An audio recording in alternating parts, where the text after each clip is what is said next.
Hi, friends. Welcome back to another episode of the Mighty Emotions podcast. On this episode, we are talking about the difference between disassociating and being emotionally regulated. So, how to know when you're disassociating and how to know when you're just able to bring yourself back to a calm, regulated state, because it can feel a bit the same.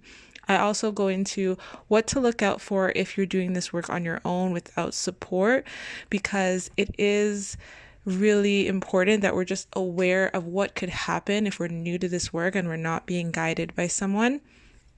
It's not that we can't do this work alone, but we do need to just be mindful of certain things so we can be taking care of ourselves as we do it. I also want to let you know that on May 26th, I'm having a live journaling workshop. It's going to be at 7:30 p.m. So the link to register is going to be in the description. And I would love to see you there. We are going to go through how to use journaling practices to process our emotions. I'm going to be teaching you some of the regulation techniques that I teach my private clients. We're going to have a chance to journal together, and then I'm going to be able to offer you a resource from there so that you can continue the work on your own. So if you're interested in that, check out the bio below or go to my Instagram at mighty_emotions and get the link to register for my free journaling workshop. And I'm excited to see you there. Now, let's get into the episode. Hello and welcome to the Mighty Emotions podcast, where we talk openly about our emotions so that we can have the capacity to receive more of what life has to offer. I'm your host, Giselle. I'm an emotional resilience coach, and my mission is to empower you and equip you with the tools to take control of your life by learning to master your emotions. If you're ready to eliminate negative patterns of avoiding and numbing so you can have inner peace, increase self-esteem, improve your relationships with others, and get more out of life, then keep listening. So today's episode came from something my client asked me, which is a really great question. And I was like, oh, I should do a podcast episode on this because if she's thinking this, other people are probably thinking this. She asked me how to know the difference between disassociating and the emotional regulation techniques we were going through. And I loved that question because it made me reflect on my own past experience disassociating. I was big on disassociating. That was one of my defensive behaviors. And it's really common defensive behavior, and it's our body's way of protecting us when we're overwhelmed. We shut down and we kind of go numb and we feel nothing. We disconnect from our bodies. We get out of our bodies. We kind of get out of our minds even. We're just like floating above ourselves.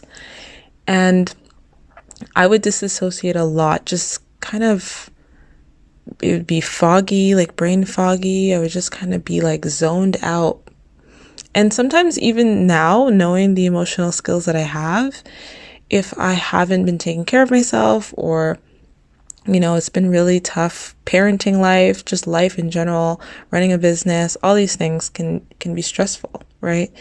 And if we're not taking care of ourselves and we're not mindful as I am, there are times for sure when I have been just overwhelmed, especially like when I was new to motherhood and we were in the middle of a pandemic and there was just so much overwhelm and there was so much I had to do and so much I didn't know how to do. And I would disassociate and I would just zone out. I just wouldn't be able to be present. And she asked me this, I think, because it was early in our coaching relationship. And when I first start working with my clients, we focus on your relationship to your emotions and how to process your emotions in a healthy way. And part of that is kind of teaching them these somatic techniques to get into their bodies. And learning this was like, oh, I feel calmer, like this emotion just like passed through me and I feel calm. And it kind of mirrors disassociating because we feel a sense of calm, like we don't feel anything when we're disassociating, right? But the difference between disassociating and emotional regulation is that when we are disassociating, we get out of our body. And when we're processing our emotions, we're getting into our body. So we're actually going deeper into our bodies and really honing in on what we're feeling and fully feeling it all and letting that energy move and eventually settle. Like it doesn't even settle, it kind of dissolves. So when you get really skilled at this, it's a faster process. But in the beginning, it's like, and I mean, it's pretty fast, even in the beginning, if you're doing it guided. But if you do it on your own, and I made a reels about this because this is really important.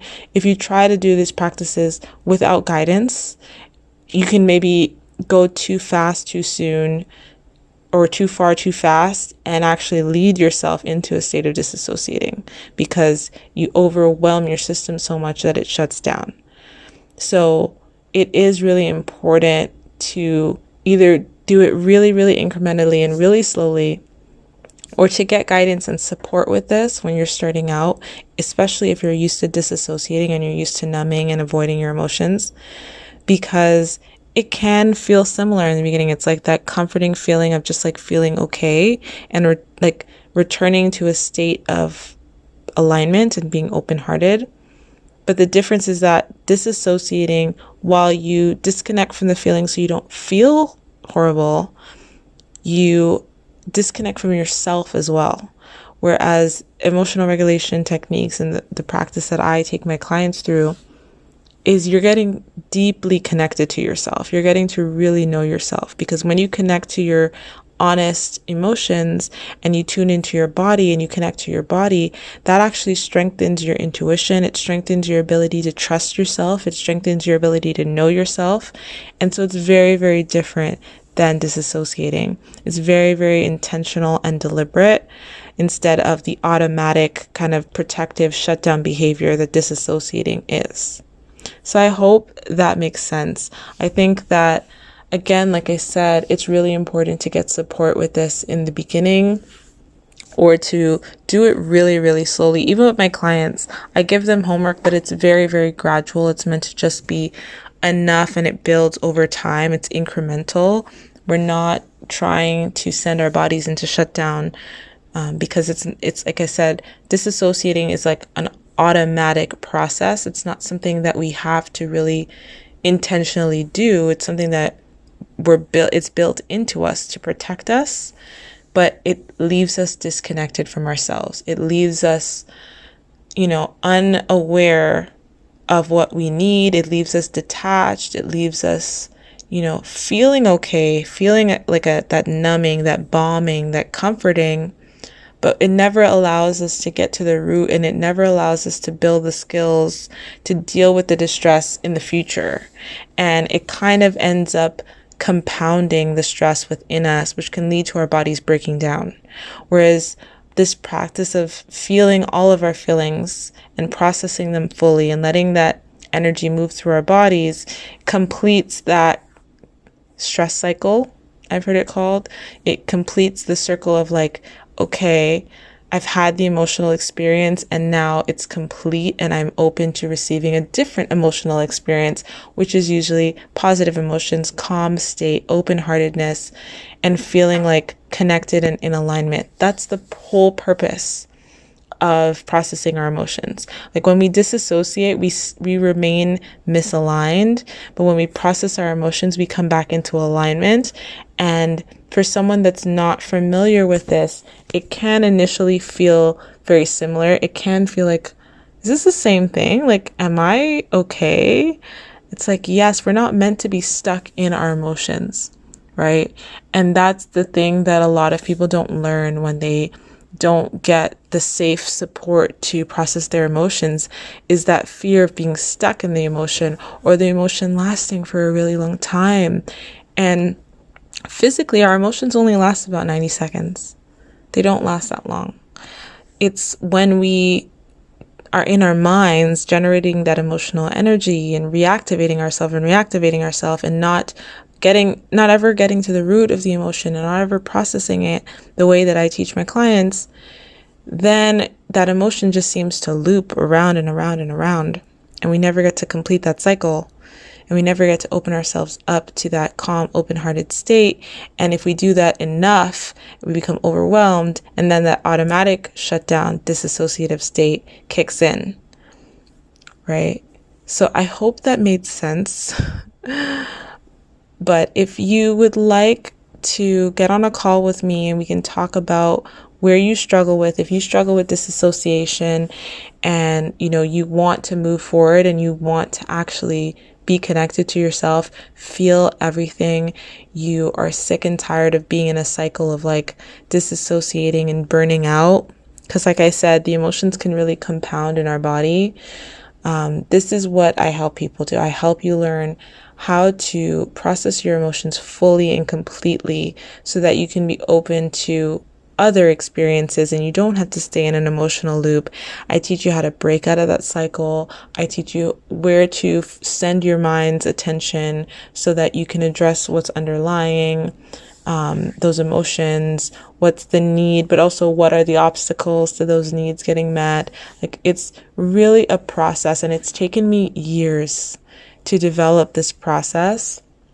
And so if you would like to not spend almost a decade trying to figure this out, trial and error, and you'd like to get the support to just know how to apply these things and not just, this isn't, theoretical. This is all very, very practical, getting, exercises to do, areas to focus on, very tailored to you, and giving you real support so that you can learn these skills. And when you do, you are like going to be mind blown at the shifts. The shifts are so fast, and a lot of times my clients are shocked because they're like, I'm not doing that much work. I'm not spending all these hours journaling. I'm not doing all of this stuff. It's like, no, it's just that we're not taught these skills in this way, packaged up in this structured way that I've created, that is really about learning the skills to regulate and process it deliberately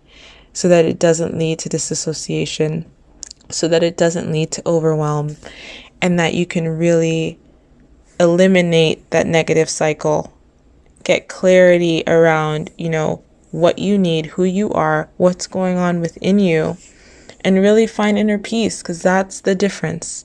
Disassociating doesn't lead to inner peace. But learning this process of processing our emotions fully and completely, and I take you through my 4-step framework, that leads to inner peace. And the more you practice it, the more second nature it becomes, the easier it becomes, the less afraid. You're not afraid of your emotions anymore, right? Because you know that our emotions are going to come up again and again and again, and we know how to welcome them and greet them and meet them and meet ourselves deeper. So if you'd like my support with that, go to the link in my bio, send me a message on Instagram. I can send you the link to set up a call with me and we can discuss working together. I am honored every time I get to work with someone and take someone from where I used to be struggling and like figuring things out and patching things together. And I get to take someone from that to where I am today and where my clients are today after working together, and just seeing the shifts and the positive changes and seeing the way that, we can really show up to life and thrive rather than just existing, rather than just trying to make it through the next day. You can't put a value on it, right? That's what life is about, is experiencing it all and thriving. So I hope that you took something from this episode.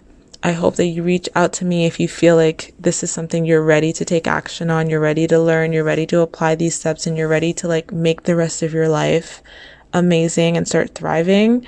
Then reach out to me. And if you have any ideas for future episode topics, message me as well. I'm always looking for inspiration and ideas that can serve you guys better. So I would love to hear about that from you. And with that, I'll let you go. Love you for listening, and I will talk to you in the next episode. Bye.